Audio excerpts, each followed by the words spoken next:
Thank you, Mr. President. The criticism that I've seen, and I'm sure you've seen, regarding Elon Musk and your big, beautiful bill, what's your reaction to that? Do you think it in any way hurts passage in the Senate, which, of course, what is you're seeking? Well, look, I've always liked Elon, and it's always very surprised. You saw the words he had for me, and he hasn't said anything about me that's bad. I'd rather have him criticize me than the bill, because the bill is incredible. It's the biggest cut in the history of our country. We've never cut. It's about 1.6 trillion in cuts. It's the biggest tax cut. You would say, people's taxes will go way down, but it's the biggest tax cut in history. We are doing things in that bill that are unbelievable. And when you look at what we're doing for small businesses, for people, for middle-income people, all of the things that we're doing, nobody's ever seen anything like it.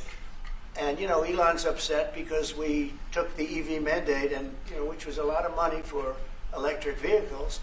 And, they're having a hard time, the electric vehicles. And they want us to pay billions of dollars in subsidy. And, Elon knew this from the beginning. He knew it for a long time ago. That's been in there. I would say, JD, that hasn't changed. That's been right from the beginning. Mr. Secretary, that hasn't changed at all, right from the beginning. But I know that it disturbed him. He wanted, and rightfully, he recommended somebody from that he, I guess, knew very well. I'm sure he respected him, but to run NASA, and I didn't think it was appropriate. And he happened to be a Democrat, like totally Democrat. And I say, look, we won. We get certain privileges, and one of the privileges, we don't have to appoint a Democrat. NASA is very important. We have great people. General Kane is going to be picking somebody with our. We'll be checking him out, seeing. But he wanted that person, a certain person, and we said no. And I can understand why he's upset. Remember, he was here for a long time. You saw a man who was very happy when he stood behind the Oval desk, and even with the black eye, I said, "Do you want a little makeup? We'll get you a little makeup." But he said, "No, I don't think so," which is interesting and very nice. He wants to be who he is, so you could make that statement too, I guess. Look, Elon and I had a great relationship. I don't know if we're well anymore. I was surprised because you were here. Everybody in this room practically was here as we had a wonderful send-off. He said wonderful things about me. You couldn't have nicer. Said the best thing. He's worn the hat. Trump was right about everything. And I am right about the great, big, beautiful bill. We call it a great, big, beautiful bill because that's what it is. And again, biggest tax cuts in history, biggest economic development moves anywhere. We've never done anything like it. Business is spurred. And I don't know if you've seen the numbers, but the numbers came out. Even the CBO, which is run by Democrats, said that we're going to be doing, I'd like you to discuss it, the 2.8 trillion that CBO, this is a group of people that are Democrats. They're very hostile to us. They just came out with phenomenal numbers, what it does. You want to mention that, Scott?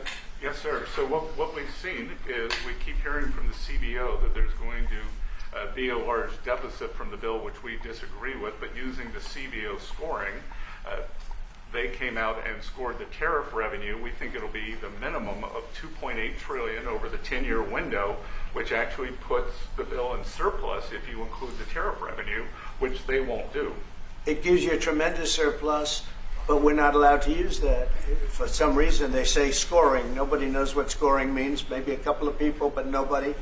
Somebody sits in the background. They say, well, we're not going to allow that. They're not allowing other things that we have that are tremendously profitable for our country. But if you saw the other day, CNBC, they came out with numbers, and the people on the show, very good people, I've watched them for a long time, they couldn't believe the numbers, how good they are. The numbers were incredible. And that was personal income and also very low inflation. We have very low inflation. We're down to 2% now, and maybe even lower than that. And when I took it over, it was a mess. Remember, we had the worst inflation probably in the history of our country. They say 48 years, but let's say I think it's worse than that. So we had the worst inflation in the history of our country under the Biden administration. Now we're down to a beautiful number, 2%. You'd actually like to keep it there. Better than 0 is 2%.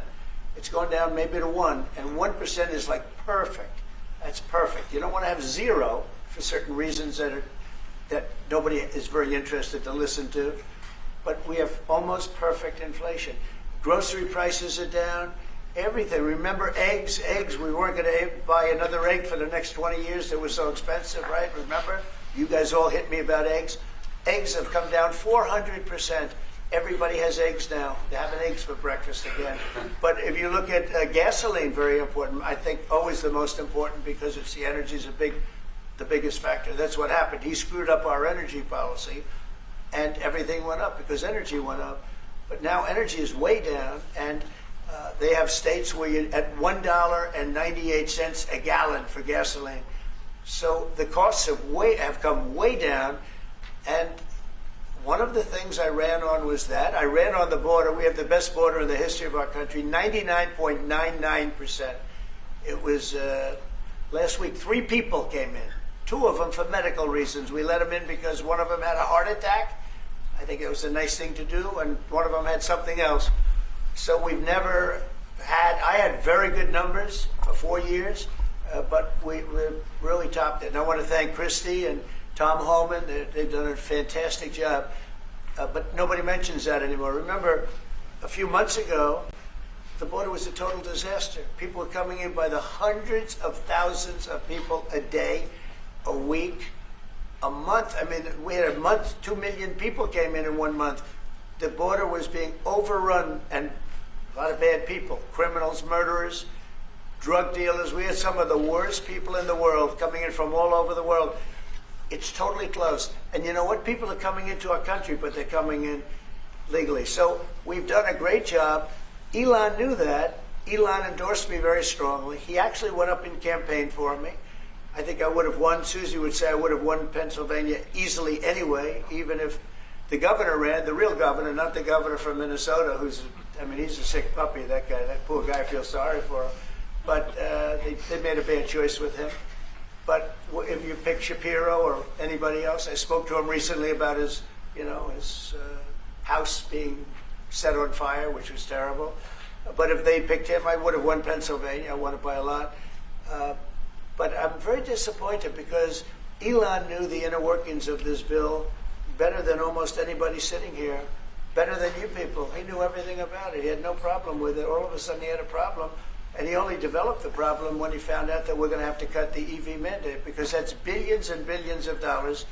And it really is unfair. We want to have cars of all types. Electric, we want to have electric, but we want to have a gasoline, combustion. We want to have different. We want to have hybrids. We want to have we want to be able to sell everything. And when that was cut, and Congress wanted to cut it, it became a little bit different. And I can understand that. But he knew every aspect of this bill. He knew it better than almost anybody.